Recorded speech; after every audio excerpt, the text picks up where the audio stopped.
जय श्री कृष्ण। राधे राधे। स्वागत है आप सभी का विशाख मास की कथा में। आज हम विशाख मास के 23वां मातम शुरू कर रहे हैं। बोलिए विष्णु भगवान की जय। श्रुतदेव जी ने कहा, अब मैं पाप नाश करने वाले इस मातम का वर्णन करता हूँ। विशाख महीने के शुक्ल पक्ष में अक्षय तृतीया के दिन जो लोग प्रातःकाल सूर्योदय से पहले स्नान करते हैं, वे सब लोग पापों से मुक्त होकर विष्णु भगवान के परम पद को प्राप्त होते हैं। जो देवता पितर तथा मुनि के उद्देश्य से तर्पण करता है, उसने सब शास्त्र पढ़ लिया, सब जग कर लिया तथा 100 श्राद्ध कर लिया। जो मनुष्य अक्षय तृतीया के दिन मधुसूदन भगवान की पूजा करते तथा कथा सुनते हैं, वह मुक्ति के भागी होते हैं।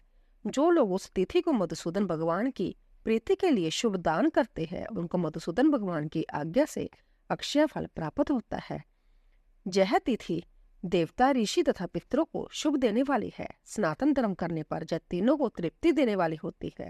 हे राजेंद्र, किसने इस तिथि की प्रसिद्धि की, सो मैं कहता हूँ, सावधान चित्त होकर सुनो। प्राचीन काल में इंद्र का बलि के साथ युद्ध हुआ था। सब देवता और दैत्यों का द्वंद्व युद्ध हुआ। इंद्र पताल के तल में रहने वाले उस दैत्य बलि को जीतकर फिर पृथ्वी पर आकर उतथ्य मुनि के आश्रम में गए। वहां पर उन्होंने मंदगामिनी गृहिणी नाम की उसकी बारह को देखा। उस सुंदर के कमर पर रत्नों से जड़ी हुई सोने की करगनी शोभामान थी। उसके घुंघरू के शब्द ने मद से उन्मत्त बोरे तथा कोयलों के शब्द को जीत लिया था। वह अनेक प्रकार के वस्त्रों को धारण किए हुए मीठी बोली सी तथा मंद मुस्कान से शोभामान थी। उसके ऊंचे सतन तथा कुंभ स्थल को पूर्व शोभा दे रहे थे। उसका मुख फूले हुए कमल के समान था तथा उसका नेत्र नील कमल के समान थे। उसके सुंदर गाल केतकी के उदर के समान पीले थे। वह आंखों को नीचे किए हुए परिश्रम से सांस लेते हुए पर्णशाला की ओर मुख किए हुए बैठी थी। उसको चारपाई पर सोई हुई देखकर इंद्र मोहित हो गया और उसने बलात्कार से गर्भहिणी को उपभोग किया। तब गर्भस्थित पिंड ने अपने गिरने की शंका से दुखी होकर पैर से जोनी के द्वार को डांप लिया। इंद्र का वीर्य पृथ्वी पर ही गिर गया। इंद्र भगवान ने इस गर्भस्थ पर क्रोध किया। आंख लाल कर क्रोध से उस गर्भस्थ को शाप दिया कि हे दुर्विद्धि, तूने पैर से रोका है, इसीलिए तू जन्म से अंधा होगा। तब जोनी द्वार को पहुंचकर पैर पर से बह कर आए हुए वीर्य से दीर्घतम नाम का जयंत उत्पन्न हुआ। तब ऋषि के शाप के बया से इंद्र भागा। हरि को भागते हुए देखकर उसके शिष्य हंसने लगे। तब लज्जित होकर वह मेरू पर्वत की गुफा में घुस गया और वहां पर लीन होकर दुस्तर बड़ा तप करने लगा। जब इंद्र लज्जा के मारे मेरू पर्वत पर छिपा था, तब दैत्यों सहित बलि ने यह बात वेद्यों से पता लगाकर स्वर्ग को आक्रमण कर देवेंद्र की अमरावती का भोग करने लगा। उस बलि ने शांबर आदि दिक्पालों का ऐश्वर्य बल से भोगा। स्वर्ग का राज्य बिना स्वामी का होने से अग्नि इत्यादि देवताओं ने इंद्र का पता न पाकर पाप रहित देवाचार्य बृहस्पति से यह वृत्तांत पूछा कि प्रभु इंद्र कहाँ है। दैत्यों से आक्रमण किया हुआ स्वर्ग का राज्य बिना स्वामी का हो गया। उसके गए हुए बहुत काल हुआ, वह देव क्यों नहीं आता। हे बृहस्पति, हम लोग प्रार्थना करें और उसके पास जाए। इस प्रकार पूछने पर बृहस्पति ने देवताओं से कहा। रसातल में बलि को जीतकर वह उतथ्य जी के आश्रम पर गए। दुष्टता से उसने उस ऋषि की पत्नी से उपभोग किया और उसके शिष्यों से निंदा किया गया। लज्जा के मारे स्वर्ग में न जाकर वह मेरू पर्वत में घुस गया। अपनी करने पर चिंता करता हुआ वह इंद्राणी के साथ वहीं पर है। इस प्रकार से अग्नि इत्यादि देवता लोग उनके इस वाक्य को सुनकर मेरू पर्वत की गुफा में उनकी प्रार्थना के लिए शीघ्र गए। देवेंद्र को वहां गुफा में छिपा देखकर लोक प्रसिद्ध पराक्रमी अनेक स्तुतियों से उनको संतुष्ट किया। हे इंद्र, हे देवों के राजा, तुमको नमस्कार है। हम लोग आपके बिना दैत्यों से बड़ी पीड़ा लिए जा रहे हैं। हे इंद्र, स्थान भ्रष्ट होकर हम लोग दुखी होकर भिन्न भिन्न देशों में घूमते हैं। अतः हे देवेंद्र, हे शत्रुओं के दमन करने वाले, शत्रुओं को जीतो।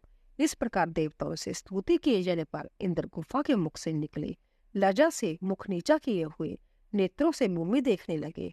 दुख के मारे गदगद होकर कुछ न बोले। यह जानकर बृहस्पति ने बेड़ा से नीचे मुख किए हुए सुरेंद्र से कहा, हे सुरपति, तू शंका मत कर। जय संसार कर्म के अधीन है। मान अपमान, सुख दुख, लाभ हानि, जीत हार, जय सब निसंदेह पूर्व कर्म के अनुसार होते हैं। जीव कर्म के पीछे पीछे चलता है। दुख समय के अनुसार भाग्य से होता है। बुद्धिमान लोग दुख प्राप्त करने पर शेष नहीं करते तथा सुख पाने का प्रसन्न भी नहीं होते। अतएव हे प्रभु, पारबंध से ही जय दुख तुमको प्राप्त हुआ है। हे इंद्र, इसीलिए दुख प्राप्त करके तुमको शेष ना कर चाहिए। गुरु बृहस्पति के ऐसा कहने पर इंद्र ने देवताओं से कहा। इंद्र ने कहा, पर स्त्री गमन के दोष से बल, तेज, बिंबल, जश, मंत्रों की शक्ति, शास्त्रों की शक्ति, विद्या की शक्ति सभी मेरी नष्ट हो गई है। हत तेज होकर आज मैं इसी से चुप बैठा हूँ। सुरपति के इस वाक्य को सुनकर देवता लोग आश्चर्य से बृहस्पति से एकांत में फिर से उसके बल की प्राप्ति के विषय में विचार करने लगे। तब अति पीड़ित गुरुजी ने उन्हें करुणायुक्त होकर कहा।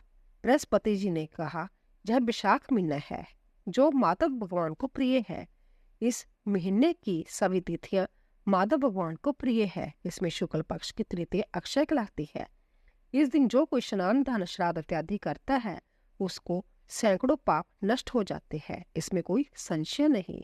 तथा ऐश्वर्य, बल, धैर्य भी बढ़ जाता है। अतः हित प्राप्त करने के लिए उस तृतीय के दिन बलि से द्वेष करने वाले इंद्र को स्नान, दान, सत, धर्म इत्यादि करना चाहिए। उससे विद्या में तथा मंत्र और शास्त्रों में शक्ति होगी तथा बल, धैर्य और जश पहले के समान हो जाएगा। इस प्रकार से गुरु बृहस्पति ने देवताओं के साथ विचार करके इन हरि भगवान के प्रिय धर्मों को इंद्र से करवाया। अक्षय तृतीया के दिन भक्ति और मुक्ति के फल देने वाले कर्म इंद्र ने किया, जिससे उनका फल, धैर्य इत्यादि पहले के समान हो गया तथा पर स्त्री गमन का दोष भी तुरंत नष्ट हो गया और राहु से मुक्त चंद्रमा की तरह इंद्र पापों से छूट गया। बाद में देवताओं के साथ असुरों को जीतकर वह देवताओं के बीच में हरि भगवान के समान शोभामान हुआ। तृतीय के महात्म से अमरावती भाग्या युक्त हो गई और शंख, तुरही इत्यादि बजते हुए उसने विभव सहित प्रवेश किया। इंद्र से आज्ञा पाकर देवता लोग अपने अपने धाम को गए और तब वह पहले की तरह जग में भाग लेने लगे। देवताओं के पराजय होने पर पितर लोग पहले की तरह पिंड भाग प्राप्त करने लगे और मुनि लोग अपने अध्ययन में संतुष्ट हो गए। तब से सब लोकों में देवता और ऋषि को संतोष देने वाले अक्षय नाम की तृतीय इस लोक में प्रसिद्ध हुई। इसी से अति पुण्य देने वाले, सब पापों का नाश करने वाले, मनुष्य को भोग और मुक्ति देने वाली यह तृतीय अक्षय कहलाई। तो दोस्तों, इसी तरह 23वां अध्याय पूरा हुआ। बोले विष्णु भगवान की जय। तो दोस्तों, अगर आपको हमारी कथा पसंद आ रही हो, प्लीज जाने से पहले कमेंट बॉक्स में जय श्री कृष्ण, राधे राधे अवश्य लिखिए। आप सभी का धन्यवाद।